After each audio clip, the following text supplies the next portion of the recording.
주님께서 여러분과 함께 또한 사제의 영과 함께 마테오가 전한 거룩한 복음입니다. 주님 영광 받으소서. 그 무렵 예수님께서 베드로와 야고보와 그의 동생 요한만 따로 데리고 높은 산에 오르셨다. 그리고 그들 앞에서 모습이 변하셨는데 그분의 얼굴은 해처럼 빛나고 그분의 옷은 빛처럼 하얘졌다. 그때 모세와 엘리야가 그들 앞에 나타나 예수님과 이야기를 나누었다. 그러자 베드로가 나서서 예수님께 말하였다. 주님, 저희가 여기에서 지내면 좋겠습니다. 원하시면 제가 초막셋을 지어 하나는 주님께, 하나는 모세께, 또 하나는 엘리야께 드리겠습니다. 베드로가 말을 채 끝내기도 전에 빛나는 구름이 그들을 덮었다. 그리고 그 구름 속에서 이는 내가 사랑하는 아들, 내 마음에 드는 아들이니 너희는 그의 말을 들어라 하는 소리가 났다. 이 소리를 들은 제자들은 얼굴을 땅에 대고 엎드린 채 몹시 두려워하였다. 예수님께서 다가오시어 그들에게 손을 대시며 일어나라, 그리고 두려워하지 마라 하고 이르셨다.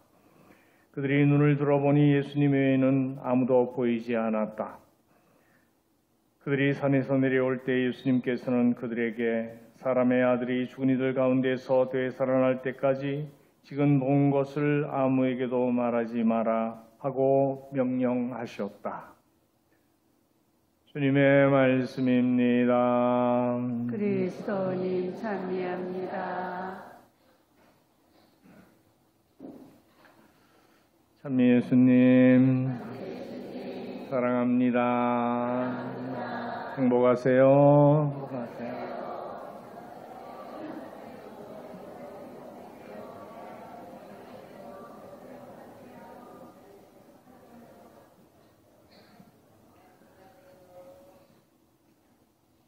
연일 폭염이 이어지고 있는데 한 주간 평안하셨습니까?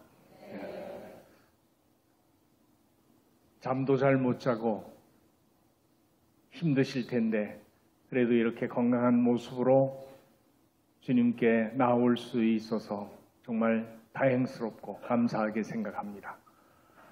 오늘은 주님의 거룩한 변모 축일입니다.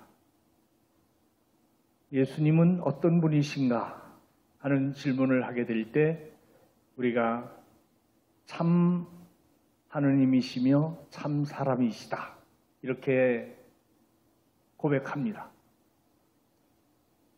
그분이 참 사람이시라는 것은 이 세상에 아주 힘없고 나약한 아기로 베들레헴 마구간에서 마리아와 요셉에게 탄생하셨다는 것을 통해서 그분이 우리와 같은 인간이라는 것을 우리는 알고 믿습니다. 그리고 또 그분은 마지막에 이 세상에서 누구도 겪기 어려운 많은 고난을 당하시고 죽기까지 하셨습니다. 그것을 통해서 그분은 참 사람이시라는 것을 우리는 고백합니다. 그런데 오늘 주기를 지내는 변모 축일에는 그분이 참 사람이시면서 동시에 참 하느님이시라는 것을 우리에게 드러내 보여줍니다. 제자들 3명을 데리고 높은 산으로 오르셔서 그분의 모습이 변화되는데 그분의 얼굴은 해처럼 빛나고 그분의 옷은 빛처럼 하얘졌다. 그리고 하늘에서는 하느님 아버지의 음성이 들려왔다. 이는 내가 사랑하는 아들, 내 마음에 드는 아들이니 너희는 그의 말을 들어라. 그러므로서 우리가 믿고 따르는 예수님은 참 하느님이심을 온천하에 선포하고 드러내 보여주신 것이다 생각합니다. 이러한 주님의 놀라우신 변화는 장차 그분이 고난을 받고 죽으시지만 영광스럽게 부활하시고 승천하심으로써 완성되는 것이다. 그러나 그 영광스러운 부활과 승천 그 이전에 당신은 한 인간으로서 모든 인류를 구원하기 위해서 겪으셔야 할 고난의 여정이 있었다. 누구든 그 고통을 당하지 않고 죽음을 거치지 않고서는 그 영광에 참여할 수 없다. 그래서 예수님은 나를 따르고자 하는 사람은 자기 십자가를 지고 나를 따라야 된다 하는 초대로서 우리 인생의 여정을 총체적으로 보여주셨다고 생각합니다. 그래서 우리가 걸어가는 이 인생 여정은 어찌 보면 빛을 향해 걸어가는 여정과 같다 생각을 합니다. 어떤 빛입니까? 동방 박사들이 아기 예수님의 탄생 소식을 듣고 알고 하늘에 떠 있는 별을 보고 그 새로 태어난 왕을 찾아갑니다. 그리고 들판에서 밤새 양떼를 돌보던 목동들은 천사의 음성을 듣고 아기 예수님이 탄생했다는 사실을 알고 베들레헴 마구간으로 찾아가서 아기를 보고 경배드린 이야기가 나옵니다. 그리고 예수님께서 오늘 영광스럽게 거룩하게 변모하신 이 모습을 보면서 우리가 살아가면서 변화되어야 될 모습이 뭔가 이것을 보다 분명하게 깨달을 수 있습니다. 사람만이 아니라 이 세상 존재하는 모든 사물은 끊임없이 변화합니다. 근데 변화하는데 어떤 모습으로 변화할 수 있을까? 좋게도 바뀔 수 있고 나쁘게도 바뀔 수 있습니다. 누구나 더 아름다운 모습으로 더 영광스럽게 변화될 수 있기를 바랍니다. 하지만 그렇게 되어지지 않죠. 그래서 사람들은 자신의 모습을 아름답게 가꾸기 위해서 온갖 노력을 합니다. 좋은 화장품도 쓰고 그것도 모자라면 성형외과 가서 얼굴을 뜯어 고치기까지 해서 자신의 모습이 추해지지 않고 점점점 아름다운 모습을 잃지 않도록 하기 위해서 발버둥을 친다고 할 수 있겠죠. 그리고 자신을 우러러 볼 수 있도록 하기 위해서 권력을 가지려고 하고 돈을 가지려고 하고 그래서 더 건강하게 오래 살려고 애를 씁니다. 그래서 진시황같이 불로초를 구해서 늙지 않고 죽지 않고자 애썼던 사람도 있습니다. 이것을 보면 인간이 갈망하고 있는 바가 무엇인지 우리는 알 수가 있습니다. 그럼에도 불구하고 누구나 늙지 않고 죽지 않을 수가 없습니다.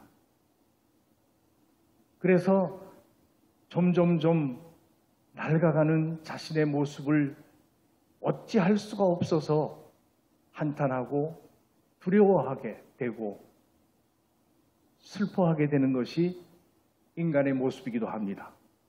그런데 이렇게 외적으로 권력과 돈과 건강과 육적인 것을 통해서 자신의 삶을 지키려고 하면 어쩔 수 없이 누구든 그것을 잃어버릴 수밖에 없다. 그러면 그렇게 추한 모습으로 변하지 않고 더 아름다운 모습으로 변화될 수 있는 길은 없을까? 이것을 우리가 묻는다면 바로 오늘 예수님께서 우리의 본 모습이 무엇인지를 깨닫고 그 길을 따라 걸어갈 수 있도록 알려주신 것이라고 믿습니다. 그것은 바오로 사도가 고린도 후서 4장에서 말씀하신 것처럼 뭐예요? 우리의 외적 인간은 날로 점점점 갈수록 쇠퇴하고 낡아질 수밖에 없다. 하지만 내적 인간, 영적 인간으로 살아가면 날로 새로워질 수 있다 하는 것을 우리에게 알려주셨습니다. 그래서 우리가 정말 아름다운 사람으로 빛나는 삶을 얻어 누리기 위해서는 외적 인간으로 살아가지 않고 내적 인간으로 살아가는 법을 배워야 된다는 이야기입니다. 그 삶을 살아가기 위해서 어떻게 해야 될까? 이것을 예수님이 오늘 보여주셨는데, 첫 번째는 높은 산으로 제자들과 함께 오르셨습니다. 그래서 우리는 많은 경우 성경을 통해서 예언자들이나 모세나 또 예수님이 하느님을 만나기 위한 장소가 어떤 곳인지를 알게 됩니다. 어떤 곳이냐? 항상 높은 산. 모세는 시나이 산에서 하느님을 만나서 십계명을 받았고, 그리고 엘리야는 호렙산을 찾아가서 하느님을 만나게 됩니다. 그리고 오늘 예수님께서는 타볼산에 오르셔서 당신의 모습이 영광스럽게 변모하십니다. 이 이야기는 우리의 삶의 방향이 늘 하느님을 향해 있어야 된다. 높은 곳에서 변화될 수 있는 모습일 때 그 거룩함을 우리는 얻어 누릴 수 있게 된다는 이야기죠. 그리고 이제 두 번째는 예수님이 그 산에 오르신 목적을 마태오복음에서는 어떻게 설명하고 있지 않지만 똑같은 공간복음에서 루카는 뭐라고 얘기해요? 예수님께서 산에 오르셔서 기도하실 때 그 모습이 변해서 눈처럼 희고 깨끗하게 변모하셨다. 이렇게 이야기합니다. 얼굴은 해처럼 빛나고 그분의 옷은 빛처럼 하얘졌다. 그러니까 언제 바뀔 수 있느냐? 기도할 때, 하느님을 배울 때. 기도한다는 것은 하느님을 배웠고 하느님의 말씀을 듣는다는 이야기죠. 그래서 그 순간에 제자들은 빛나는 구름이 가려져서 모세와 엘리야와 예수님이 얘기하는 모습을 더 이상 볼 수 없었지만 그 구름 속에서 하느님 아버지의 음성이 들려오는 것을 들었습니다. 뭐라 그랬습니까? 이는 내 사랑하는 아들, 내가 사랑하는 아들, 내 마음에 드는 아들이니 너희는 그의 말을 들어라. 그러니까 기도한다는 이야기는 하나님의 말씀을 듣는다는 이야기도 되겠죠. 그리고 그 말씀을 따라서 살아간다는 이야기입니다.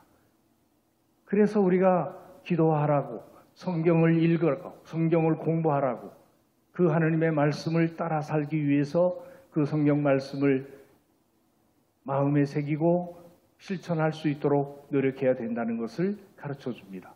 그러면 우리가 이제 예수님을 따라서 우리의 본래 모습이 애벌레같이 징그럽고 초라한 추한 모습이 아니라 그 애벌레가 고치를 찢고 들어갔다가 다시 찢고 나올 때는 아주 화려한 모습으로 공중을 헐헐 날아다니는 나비처럼 자유롭고 아름다운 모습이 되는 것처럼 우리의 모습도 이렇게 초라한 인간의 모습에서 영광스럽게 변모할 수 있다는 것을 알고 믿고 살아가게 될 때 우리는 미래에 대해서 희망을 가질 수 있습니다.